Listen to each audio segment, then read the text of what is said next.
Welcome back to the 10 Steps to Piping. We're getting quite far towards the end of the course now, and hopefully you're making progress.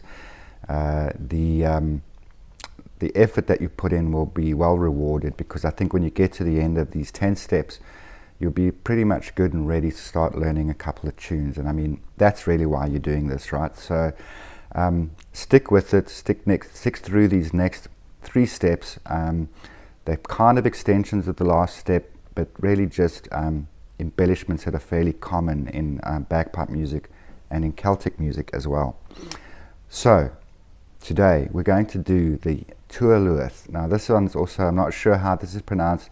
Some people say Toarlua, some people say Toarluath, and some people, I don't know what else they say. I've heard it called all sorts of weird things in Scotland, but you know, that's just I think what it's like in Scotland. You know, everything sounds a little bit different. With the Toarluath, it's very similar to the Lemluath, which we learned in lesson 7, with one exception. So it's got the 2 low Gs separated by a D grace note, but you add 1 extra grace note in there, so it's 4 grace notes in a row, and that grace note is the E grace note. So you'll hear dum, dum, dum, E grace note onto it. Now let me show you how to do this. You don't necessarily need to play this bit, but do feel free to follow along to get a physical idea of what you're doing, and you'll get a chance to play it along in the exercises. So here goes. Looking at, let's start in low A. Okay, remember we said we got the 2 low G grace notes separated by a D grace note. So this is what that looks like. That's kind of half of the movement. The rest is now to play an E grace note to low A, in this instance, to transition. Now, the trick is you've got to get all of those flowing evenly throughout this embellishment, right? So you don't want to go, okay, it needs to go all in one sort of distinct sound. Okay, did you get that? Okay, now I'll play it slow for you again. Okay, so when you're practicing this, I would suggest holding this bass note, in this case the low A, give it a little bit of emphasis, and then make sure that you're playing that movement all in one go and nice and even. So I'll play it to you to give you an example.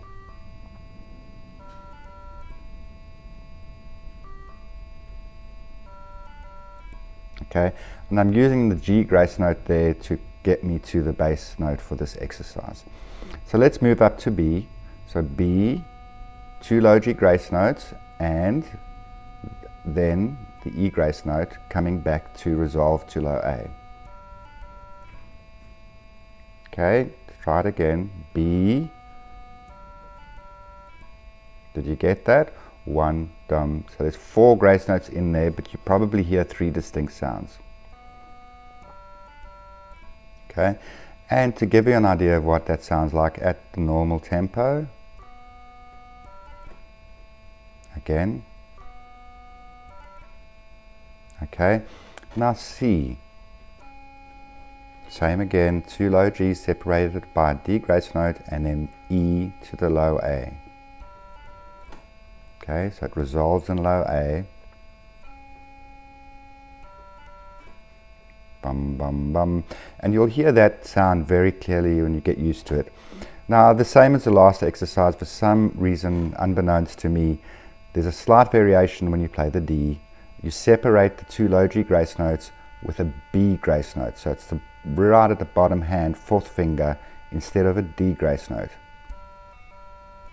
Okay, that one's tricky. Again, D. Okay, takes a bit of practice, but stick with it and you will get it. E is going up the scale. Okay, 2 low G grace notes separated by a D grace note with an E grace note to resolve to low A. Okay, you can play these to different notes, but for the purposes of this exercise, we'll resolve to low A. Again for the E.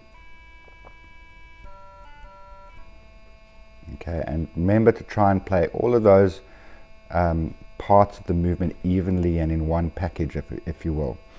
F, going up the scale, 2 low G grace notes separated by a D grace note, resolving with an E grace note to low A.